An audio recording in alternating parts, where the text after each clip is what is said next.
So we had another fucking debate. This one was by far the worst one. And no, I'm not wearing a toupee, but it like looks like one because I got a shitty fucking haircut.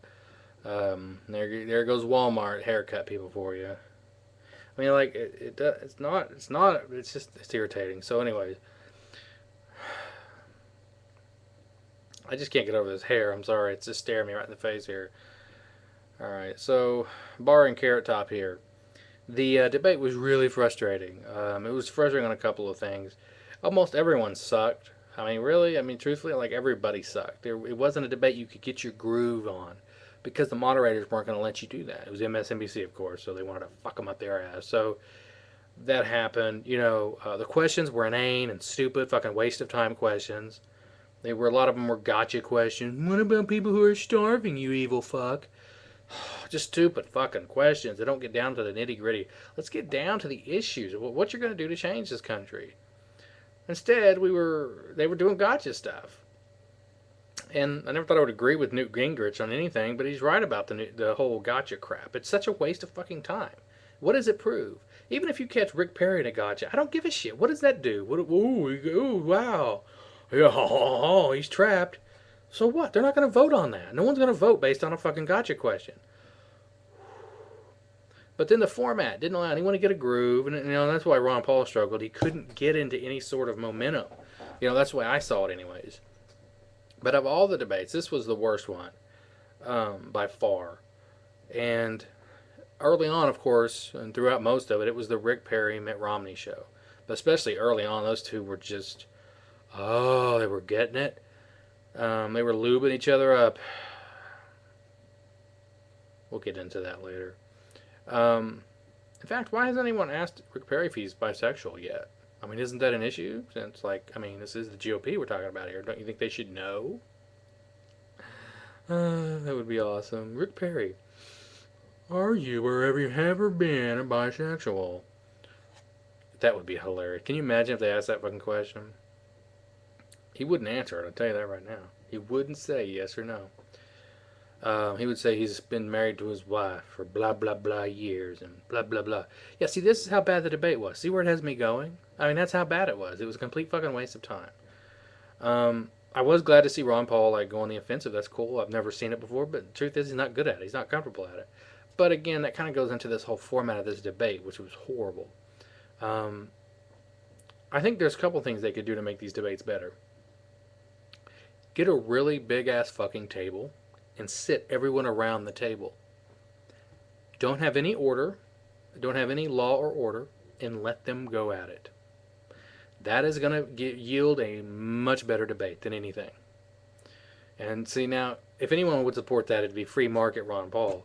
It'd be a fascinating thing because then he would kick ass in that format, inevitably. Because he would push it, he would push the issues, but he would do so philosophically. And that would start to intimidate the people who are weaker on those issues, and they wouldn't participate. That's exactly what you want. So the Michelle Bachmans, they would start to clam up. Herman Cain, he would start to clam up.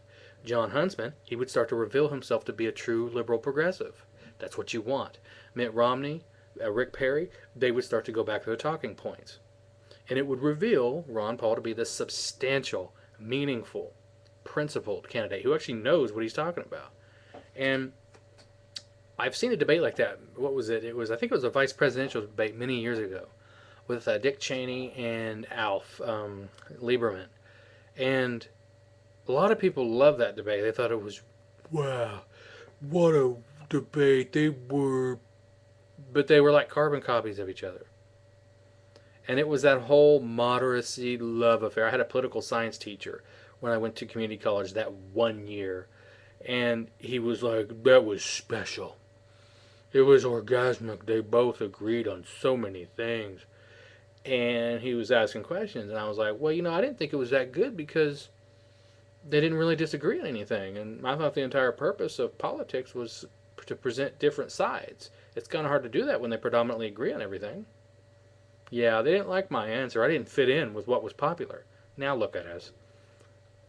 And that brings back to another point about how Ron Paul needs to... I know, it's another fucking suggestion.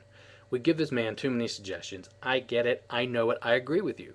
fact, we need to stop making suggestions, and some of us need to start running. But I'm going to give a suggestion. So, the suggestion I have is to bring their little fucking gotcha questions back to today. How many kids are starving today?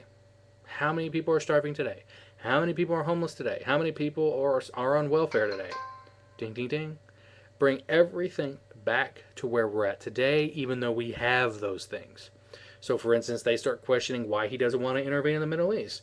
Bring it back to what have we accomplished since we started intervening in the Middle East? The Middle East is more chaotic than ever. Bring it back. We don't want Iran to have a nuke. Well, we've not wanted Iran to have a nuke, and it looks like they're trying to get one. So whether we think we want them to have one or not, they may get one.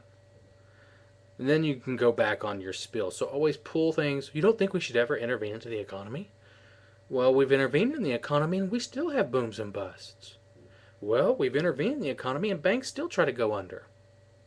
Well, we've intervened in the economy and the economy still sucks ass. So, we can turn everything back around on them quickly and then move into what you want to do. That's really important. Destroy what the interventionists advocate for and have done, and then quickly move into what you want to do substantially to change the situation. So for Ron, it's going to largely revolve around bringing our troops home, because that's like the one thing he can really do himself. That's the first thing he'd probably do in office. Pick up the phone and start calling the necessary people to get the ships in action to start bringing our troops home. That's probably what he would do literally day one. I'm sure Rush Limbaugh will have a heart attack. Sean Hannity will commit suicide, probably maybe on the air.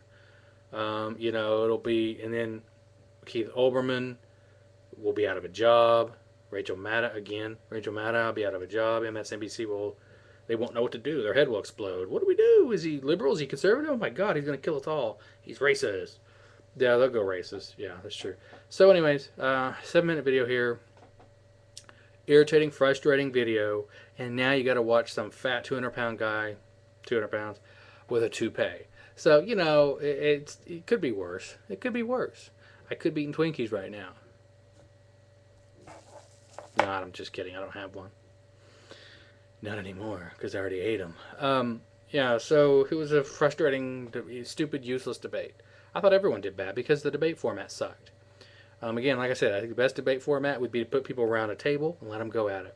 You can have a moderator there if you want, but the idea of the moderator would be to start an issue, like a domino, and just let it go down the line. And let them jockey verbally for position as opposed to, you're next, you're next. Because again, it kind of represents the whole philosophical problem with this country. We're a bunch of pussies who need direction. Tell me what I can and cannot do. I'm too stupid to figure it out. I can't figure this stuff out. I need daddy daycare to figure this out. I don't know. And you just sit there. That kind of represents the whole problem. So the whole idea of it is stupid. So obviously, that's probably not going to happen anytime soon because they know what would happen if that happened. The most outside the ordinary candidates would dominate that structure because they don't give a shit. And Ron has a support unlike almost anyone else up there. He has a base that the other ones would dream of having. And so that gives him even more leeway to say the unthinkable. Like tonight he said about building this stupid fucking fence south of the border. Well, just remember that may be there to keep you in case of an economic crisis. Who else is going to say that?